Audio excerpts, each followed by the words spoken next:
তারা স্বাধীনতা বা মুক্তিযুদ্ধে 2000 শহীদের কথা চিন্তা করেন, তারা এখনো মায়ের পেটেই আছেন। পৃথিবীর ইতিহাসে অত অল্প সময়ে অত বেশি মানুষ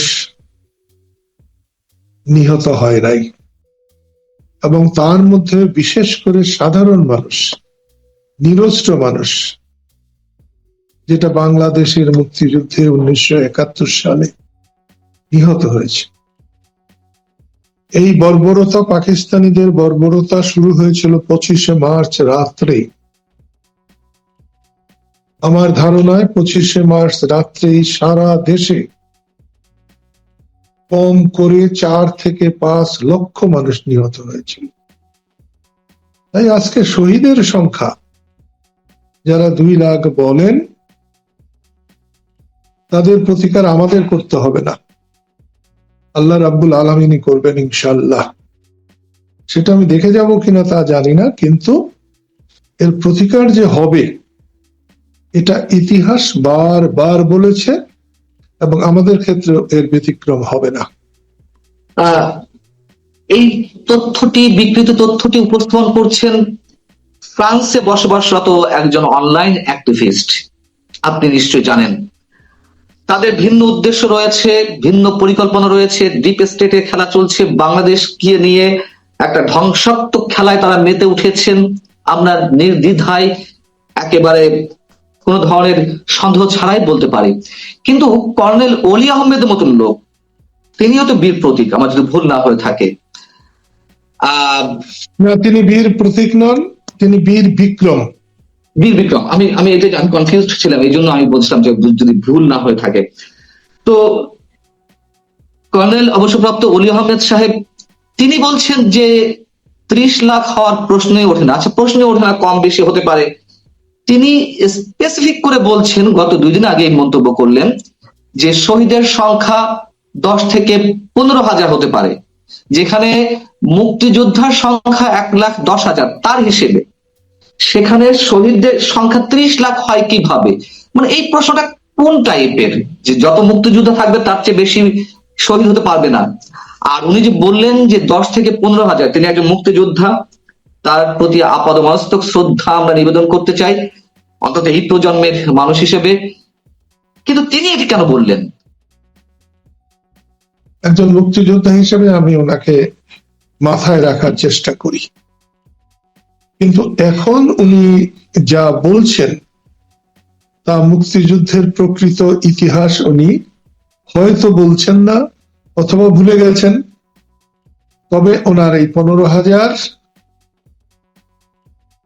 আর কি, এটা ঠিক না।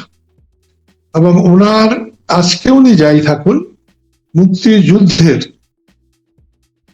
সামগ্রিকভাবে সারা মুক্তিযুদ্ধের ধ্বংসাত্মক অবস্থানটা ওনার পুরাটা জানার কথা না।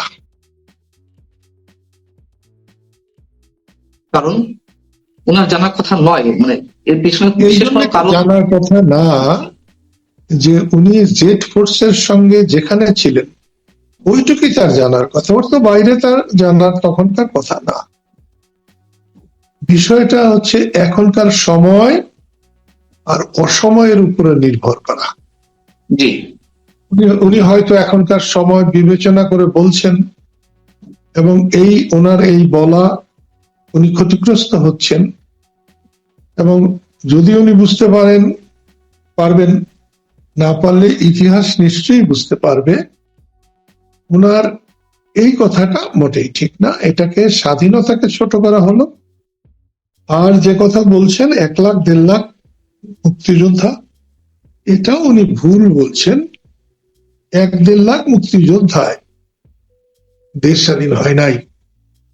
আরেকটা জিনিস হলো যে কতজন মুক্তিযোদ্ধা আর কতজন শহীদ, এইখানে বিবেচনা করতে গেলে যুদ্ধ করে যারা শহীদ হয়েছে আমরা কিন্তু তাদেরকেই শুধু শহীদ বলছি না, আমরা বলছি সাধারণ নিরস্ত্র মানুষ, হাজার হাজার লাখ লাখ মানুষ যে পাকিস্তানিদের বন্দুকের সামনে নির্বিচারে নিহত হয়েছে তাদের সংখ্যা বলছি।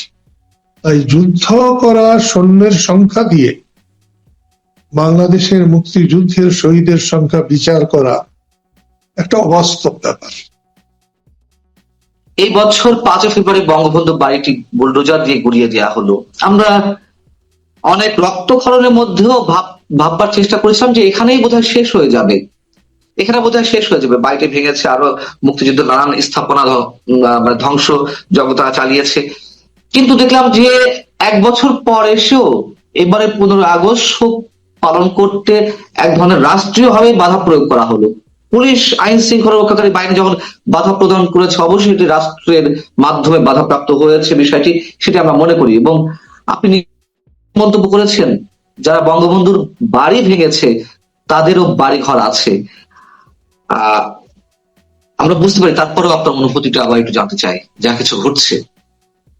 আমার এই বয়স বাংলাদেশে অনেক মানুষই পায় না, তাই যে কোনো সময় আমি আর মৃত্যুকে আমি আলিঙ্গন করতে সবসময় প্রস্তুত। এখানে এখন আর আমার কোনো দ্বিধা নেই মৃত্যু নিয়ে। কদিন আগে আমার স্ত্রী চলে গেছেন, আমি ভাবতেও পারিনি। তিনি আমার থেকে 10 বছরের ছোট ছিলেন। আমার চরম দুঃসময়ে যখন একজন মুসলমানের ছেলে হিসেবে আমি বিয়ে করার জন্য কোনো মেয়েকে পাই নাই, সেই সময় আমাকে তিনি গ্রহণ করেছিলেন। স্বামী স্ত্রীর সঙ্গে মাপ মুক্তি হয়, চলে যাওয়ার আগে কথা হয়। আমি একটি কথাও বলতে পারিনি, ভাবতেও পারিনি আমার স্ত্রী আমাকে এভাবে রেখে চলে গেল। ঠিক সেই সময় যখন বঙ্গবন্ধুর স্ট্যাচু ভাঙা হয়েছে, আমি মুসলমান হিসেবে মূর্তির পক্ষে না, স্ট্যাচুর পক্ষে না। যেহেতু স্ট্যাচু বানানোর পক্ষে না, ভাঙারও পক্ষে আমি। বঙ্গবন্ধুর মাথায় পেশাব করা হয়েছে, আমি মনে করি আমার মাথাতেও পেশাব করা হয়েছে।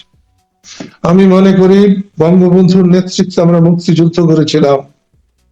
জিয়াউর রহমান একজন বীর মুক্তিযোদ্ধা, অলি আহমদ বীর মুক্তিযোদ্ধা, তাদের মাথায় পেশাব করা হয়েছে, বাংলাদেশের মাথায় পেশাব করা হয়েছে, সমগ্র বাঙালি জাতির মাথায় পেশাব করা হয়েছে। মুক্তিযোদ্ধার গলায় জুতার মালা পরানো হয়েছে। যে স্বাধীন দেশ আমরা অর্জন করেছি, সেই স্বাধীন দেশে বাস করে মুক্তিযোদ্ধার গলায় মালা দেওয়া হয়, জুতার মালা। এর প্রতিকার যদি সরকার না করে, তাহলে তো আমি মনে করব সরকার এর সঙ্গে জড়িত আছে। একদিন না একদিন এর বিচার হবে। আমরা হালাকু খানের নাম শুনেছিলাম, চেঙ্গিস খানের নাম শুনেছিলাম। বাগদাদ স্বাধীনতা তারা ধ্বংস করেছিল, তারা সুখে থাকে নাই। ভারতে কত অদল বদল হয়েছে। ইন্দিরা গান্ধী গেছে, মুরারজি দেশে এসেছে, কিন্তু পন্ডিত জওহরলাল নেহরুর ত্রিমূর্তি ভবন ভাঙা হয় নাই, ইন্দিরা গান্ধীর বাড়ি ভাঙা হয় নাই। আজকে নরেন্দ্র মোদী ভারতের প্রধানমন্ত্রী, তিনি রাজঘাট গান্ধী ঘাট ভাঙতে যান নাই।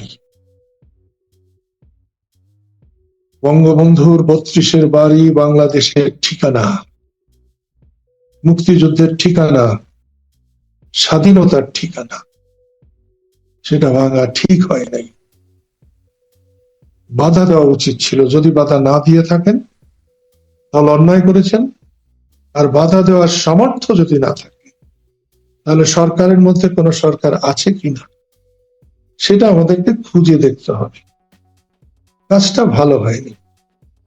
আর এবার যে নাচানাচি, এটা আরো ভালো হয়। আমি আজ থেকে প্রায় 15-20 বছর আগে বেগম খালেদা জিয়ার সঙ্গে আমি প্রায় 2 ঘন্টা কথা বলেছিলাম। আমার খুবই ভালো লেগেছিল। আমাদের বঙ্গবন্ধুর কন্যা শেখ হাসিনা নিজেকে মনে করেন উনি সব জানেন, উনি খুব শিক্ষিত। কিন্তু বেগম খালেদা জিয়াকে দেখেছি, তিনি কথা শোনেন, শেখ হাসিনা কথা বলেন। সেখানেও আমি দেখেছি বঙ্গবন্ধুর মৃত্যুদিন সম্পর্কে বেগম খালেদা জিয়ার সে যে অগাধ শ্রদ্ধা আমাকে মুগ্ধ করেছে। আমি বলেছিলাম বঙ্গবন্ধুকে বুকে লালন করে রাজনীতিতে এসেছি, তাকে লালন করেই এ দুনিয়া থেকে যেতে চাই। প্রত্যেকটা পুরুষ নারী যৌবনে প্রেম করে। আমি যৌবনে প্রেম করি নাই কোন নারীর সাথে। আমার বড় ভাই লতিফ সিদ্দিকী যখন আইয়ুব মোনায়েমের বিরুদ্ধে তারস্বরে বক্তৃতা করতেন, আমি থরথর করে কাঁপতাম ভয়ে।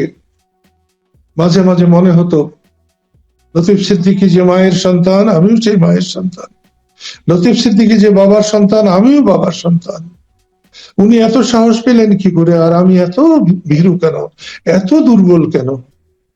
সেই লতিফ সিদ্দিকীকে দেখে দেখে আমি বঙ্গবন্ধুকে পেয়েছিলাম। বঙ্গবন্ধু আমার ভালোবাসা, বঙ্গবন্ধু আমার প্রেম। বঙ্গবন্ধুর মাধ্যমেই আমি দেশ ও মাতৃকাকে চিনতে পেরেছিলাম। আমার কাছে মা আর জন্মভূমির মধ্যে কোনো পার্থক্য নাই। 90 সালে আমি যখন দেশে ফিরি, সেই সময় বিমানের শেষ ধাপে যখন এসেছিলাম, আমি মাটিতে পা দিতে পারছিলাম। আবার বিমানে ফিরে গিয়েছিলাম, আমার সাদা মাটা স্ত্রী আমার পিঠ দিয়ে হাত দিয়ে বলেছিলেন, কি হয়েছে তোমার? বলেছিলাম, আমি তো পা দিতে পারছি না। সে বলেছিল, তাতে কি হয়েছে, তুমি গড়িয়ে পড়ো। আমি বুকে হেঁটে বিমান থেকে পড়েছিলাম। সেই তপ্ত রৌদ্রে গড়াগড়ি খেয়েছিলাম, আমার গায়ে কোনো গরম লাগেনি। আমি যতদিন ভারতে ছিলাম, 16 বছর, একদিনের জন্য আমার মাথা ব্যথা মুক্ত মাথা পাই নাই।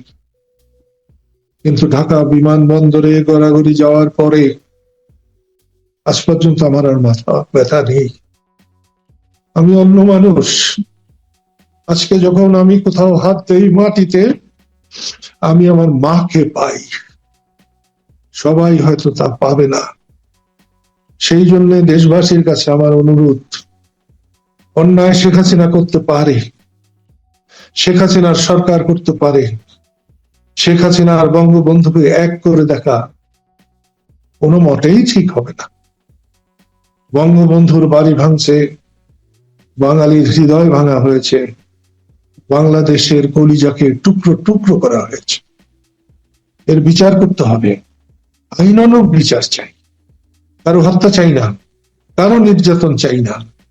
যে এগুলোকে মানুষের ইচ্ছাকে অবমূল্যায়ন করে কেউ কোনোদিন জয়ী হয় নাই, কেউ কোনোদিন জয়ী হবেও না। অনেক অনেক ধন্যবাদ বঙ্গবীর কাদের সিদ্দিকী, আপনার প্রতি আমরা কৃতজ্ঞ, স্যালুট।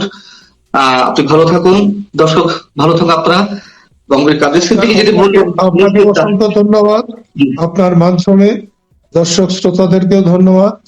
আল্লাহ যেন তাদেরকে ভালো রাখেন, আমাকেও যেন তাদের দোয়ায় ভালো রাখেন।